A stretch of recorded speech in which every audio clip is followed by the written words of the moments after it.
Nasubukan mo na bang magluto ng kalderetang buto-buto? Kung hindi pa, para sa'yo ang video to. Dahil dito ay magluluto tayo na kaldereta buto-buto. Simulan na natin ating pagluluto. Mayroon nga tayo dito mahigit 2 kilong buto-buto ng baboy. Ang gagawin ko lang dito ay mamarinate muna natin to. Unang inilagay ko nga itong ating toyo. Sinundan ko naman ito ng liquid seasonings. At ilalagay ko na din itong ating calamansi juice. Maglalagay na din ako dito ng black pepper powder para may spicy naman na lasa itong ating imamarinate na ulam. At matapos ko mailagay itong mga pampalasa natin ay haluin lang natin ito na maigi. Para mabilis kumapit yung mga pampalasa natin inilagay dito sa ating lulutuing buto-buto. At itatabi muna natin ito. Pag minamarinate natin yung ating lulutuing buto-buto, magpapainit na ako dito ng mantika. At nang uminit na nga yung inilagay nating mantika, sisimulan ko ng magprito. Pipirituhin nga natin ang ating gulay na ihahalo. Mayroon tayo ditong patatas. Ang gagawin ko dito ay iba-brown lang natin ito. At isusunod ko naman itong ating carrots. Katulad din sa patatas, i-brown din natin itong ating inilagay na carrots. At panghuli natin ilalagay itong ating bell pepper. Bali, ang gagawin lang natin dito ay lantahin lang natin ito ng bahagya para hindi ito ma-overcook. Ginagawa nga natin itong pagpiprito na to para maritin yung kulay ng ating mga ihahalong gulay. Makalipas nga ng ilang segundong pagpiprito ay hahanguin ko na nga ito. Kumuha na nga ako dito ng malinis na lagayan at inilipat ko na itong ating mga napritong gulay. At this point, magsisimula na nga akong magisa. Maglalagay lang ako dito ng kaunting margarine. Pampabango lang. Matapos nga matunaw itong ating inilagay na margarine, ilalagay na natin itong ating sibuyas. Bali 2 pirasong sibuyas yung aking inilagay dito. Maraming sibuyas, mas masarap. At nang nalanta na yung sibuyas, nilagay ko na din yung ating bawang. Papalabasin natin yung aroma nito. At kapag lumabas na yung aroma ng ating bawang sibuyas, ilalagay na din natin itong ating tomato paste.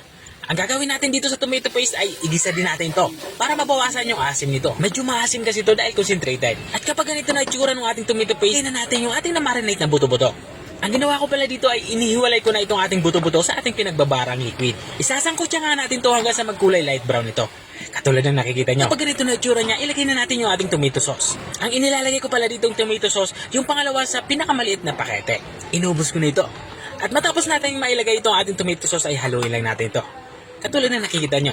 At kung nanonood ka pa rin hanggang dito sa parte ng aking video, ibig sabihin ay interesado ka sa aking niluluto.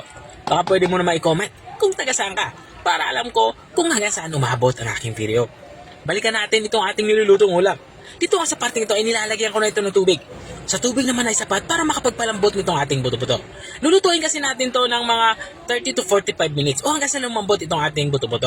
Naglalagay na nga din ako dito ng isang pirasong pork cube sa kadahan ng laurel para naman sa ating aromatics. At this point ay tinatakpan ko na nga ito.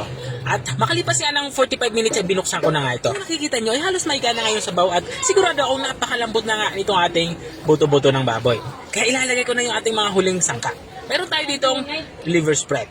Maglalagay na din ako dito ng sweet pickles relish. Ito yung durog-durog na. At matapos nga natin ito mailagay, haluin lang natin ito para pantay-pantay naman lang lasa ng ating nilulutong ulam.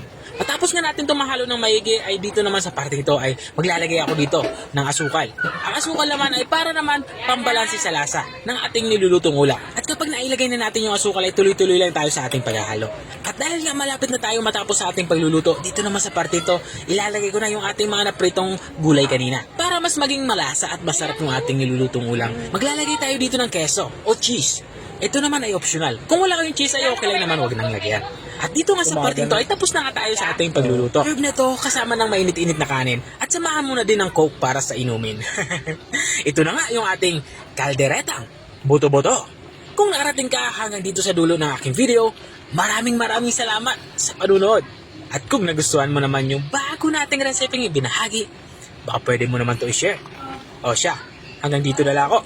Kita-kita ulit sa mga susunod kong mga videos. Paalam! Bye-bye!